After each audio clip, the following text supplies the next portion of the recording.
Following on from my video on Das Kapital, I thought I would go further and describe that not only when Marxism is applied to the real world or viewed in relation to other economic theories is it totally unworkable and illogical, but even in its own internal logic does it not hold.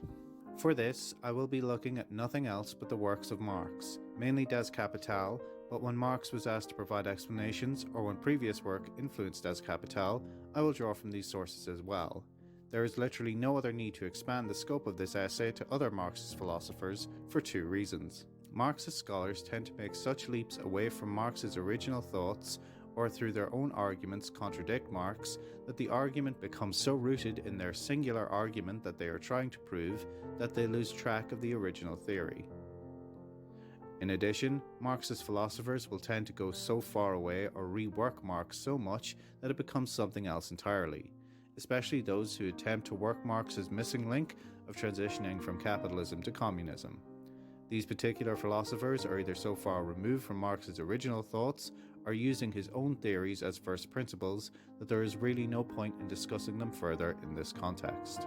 The easiest way to do this will be to create a model of Marx's economic world to illustrate the contradictions that arise when we do.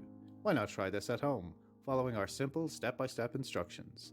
For this example, you will need a person called Jim, commodities W, X, Y, and Z, a person called Jane, and a transformation machine. Now, according to Marx, a commodity is, in the first place, an object outside us, a thing that, by its properties, satisfies human wants of some sort or another. So all the commodities fulfill this requirement. The transformation machine is a piece of capital that, when added with the commodities W and X, produce commodity Y. Commodity Z is something that Jane has in surplus that Jim wants.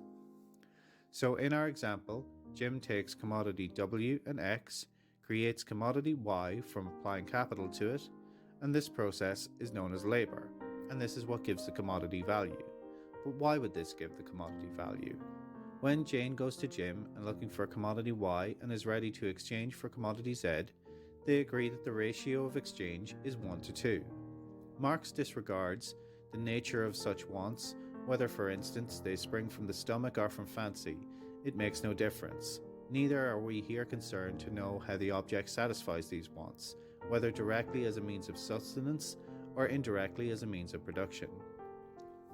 All the use values, that part of the commodity that satisfies a human want or need, are interchangeable, or in Marx's words, then one use value is just as good as another, provided it only be present in sufficient quantity. 1 unit of commodity Y is equal to 2 units of commodity Z in terms of their value and consumption. You will need twice as much Z to satisfy the same need as commodity Y will do in one shot. This is known as the quantitative relationships in exchange. So without any discernible reason for the demand, we have to then look at what makes those two commodities, which could be as different as a PlayStation and a bridge, have any common factor that is made of the same stuff. This common factor is of course labor. Both commodities have had labor applied to them, and in the absence of demand for use value being the determining factor in these exchanges, then the only thing that binds them is the amount of labor that has been added to both. Now, remembering that all labor is homogeneous, regardless of what it does or produces, we then take the whole of society, and from the previous argument, we can see that society has a certain amount of total labor value. Therefore, if we average out the total amount of labor that needs to be applied to one commodity, we get the societal or socially required labor time needed to produce that commodity. This socially required labor time is where the commodity's value arises from. The total amount of socially necessary labor time required to produce a commodity versus the same socially required labor time to produce another commodity. The knowledge of this is disseminated throughout society so that Jane will know what Jim had to do to create commodity Y, and the same for Jim in relation to Jane's commodity Z. This is known as exchange value. However, both commodities, when produced, must contain a use value. In that way, they satisfy a want or a need to society. Otherwise, as Marx says, the thing is useless, so is the labor contained in it, so the value does not count as labor, and therefore creates no value. This seems to be a fairly stable structure of society.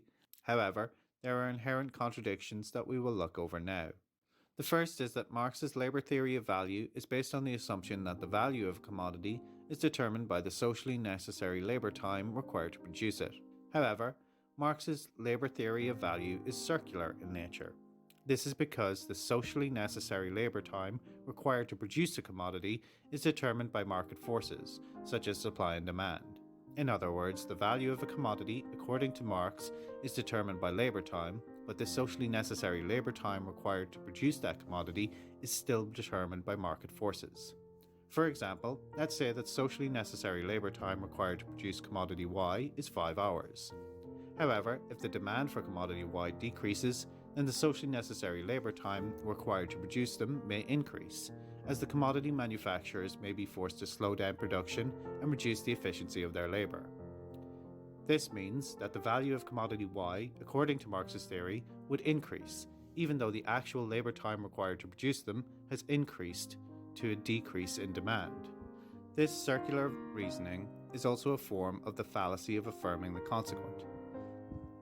This fallacy occurs when one assumes that a certain consequence must be true because of a particular antecedent. In this case, Marx assumes that because the socially necessary labor time required to produce a commodity determines its value, the value of that commodity must be determined by labor time. However, as we have seen, the socially necessary labor time required to produce a commodity is itself determined by market forces, making this assumption part of the fallacy. There are also other factors that contribute to the circular nature of Marx's labor theory of value.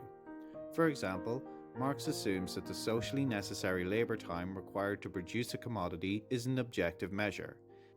However, this measure is itself determined by the dynamics of market and social relations. The level of skill and technology also plays a significant role in determining the socially necessary labor time required to produce a commodity, and these factors are themselves shaped by market forces. This presents a paradoxical situation where the socially necessary labor time required to produce a commodity is determined by the market dynamics of supply and demand, but the value of the commodity itself is determined by the socially necessary labor time required to produce it. It is circular in nature, as the determination of the socially necessary labor time is dependent on exchange value, which is itself determined by socially necessary labor time. This creates an inherent circularity in Marx's labor theory of value. Additionally, Marx sees market competition between producers and consumers as a key factor in producing the value of commodities. He frequently emphasizes the importance of productivity, efficiency, and consumer demand in this process. In Chapter 1, Marx writes, "The value of the commodity therefore varies directly as the quantity and inversely as the productivity of the labor which finds its realization within the commodity. Productivity of labor is the motive power that stimulates the capitalist in his endless search for new and cheaper methods of producing commodities.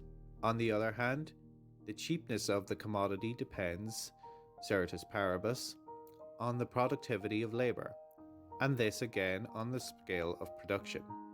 Here, Marx is pointing out that the producers are constantly seeking to increase productivity in order to reduce their costs and increase their profits. In Chapter 7, Marx discusses the role of competition in determining the prices and profits. The individual capitalist can, by introducing improved machinery, etc., increase the productivity of his own particular branch of industry and cheapen his commodities, but only by borrowing from others, by making use of the general fund of social knowledge and of the general productive forces in society, in proportion, therefore, as capitalist production develops and the productivity of labor increases, so does the competitive struggle become more acute. Does the imminent necessity of cheapening commodities impel each individual capitalist to develop the productivity of his labor, in order to ruin his competitors and to conquer for himself a monopoly of the market? Here Marx is highlighting the role of competition in driving capitalists to increase productivity and lower prices in order to gain an advantage over their competitors. In Chapter 15, Marx discusses the role of consumer demand in determining the value of commodities. The value of commodities, therefore, rises in proportion to the quantity and not to the quality of labor expended on their production. The value of labor power is determined, as in the case of any other commodity, by the labor time necessary for the production, and consequently also the reproduction of this special article. The demand for labor is not identical with the demand for labor power. The demand for labor power, therefore, is always equal to the unpaid labor contained within the labor power. Here, Marx is highlighting the fact that the value of commodities is determined by the labor time necessary to produce them, but that the demand for those commodities is determined by consumer demand, which is in turn influenced by the factors such as quality, price, and marketing. Therefore, even within Marx's own framework, when the contradictions are ironed out and the arguments taken to their most logical conclusions, we can see that ultimately that value is not determined by labor value. The tastes, wants, and needs of society shape the way in which labor is organized and how much is used to create various commodities. Labor, therefore, becomes subservient to something greater than itself. It becomes a function of the process of exchange. The easiest way of summing up this I can think of that flows directly from Marx's economic theory is the following. If a commodity which has labor applied to it can be without value, and following from that the labor contained with it has no value, then labor cannot be an objective measure of value outside of exchange, as it is only through exchange that it acquires value. Thank you for watching. Please like, share, subscribe, and leave a comment.